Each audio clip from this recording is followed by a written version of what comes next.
సిద్దిపేటలోని girls high స్కూల్లో 52వ జిల్లా స్థాయి సైన్స్ ఫేర్ వైజ్ఞానిక ప్రదర్శనను జిల్లా కలెక్టర్ మను చౌదరి, రాష్ట్ర ఎస్సీ/ఎస్టీ చైర్మన్ బక్కి వెంకటయ్యలతో కలిసి మంత్రి పొన్నం ప్రభాకర్ ప్రారంభించారు. ఈ సందర్భంగా విద్యార్థులు తయారు చేసిన ఇన్నోవేషన్లను మంత్రి పరిశీలించారు. అనంతరం మాట్లాడిన ఆయన గత 3 సంవత్సరాలుగా సిద్దిపేట ఇన్నోవేషన్ మొదటి స్థానంలో నిలుస్తుందని తెలిపారు.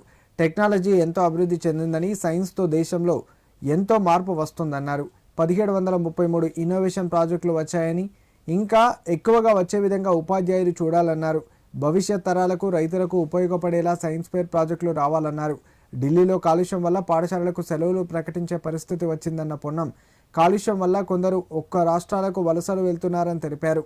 రాష్ట్రంలో కాలుష్య నియంత్రణకు చర్యలు చేపట్టడం జరిగిందని వివరించారు.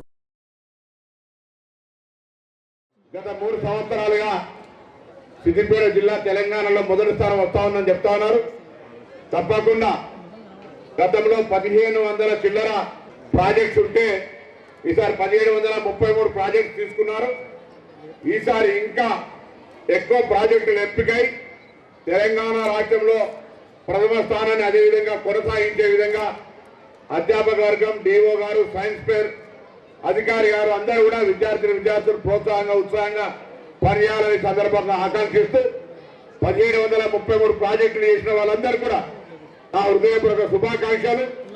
అదేవిధంగా ఇంకా ఎక్కువ ప్రాజెక్టులు ఇన్నోవేషన్ తోటి మారుతున్న కాలానికి అనుగుణంగా ఇప్పుడున్నటువంటి ప్రస్తుత పరిస్థితుల్లో క్లైమేట్ చేంజ్ జరుగుతున్నటువంటి సందర్భంలో భవిష్యత్తును మనందరం కూడా ఏ విధంగా భద్రతగా, ఆరోగ్యంగా, ప్రశాంతంగా ఉండడానికి అవకాశాలు ఉంటాయో సైన్స్ను ఉపయోగించుకోవడం ద్వారా మరి అది భవిష్యత్ తరానికి చెప్పే విధంగా పరిశోధన ఉండాలని కోరుకుంటా ఉన్నాం.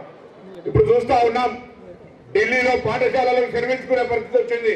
ఢిల్లీలో ఉన్నటువంటి కాలుష్యం వల్ల అక్కడ ప్రజలు ఆరోగ్యానికి ఇబ్బంది పడి పక్క రాష్ట్రాలకు వలసపోయేటువంటి పరిస్థితి వస్తూ ఉంది.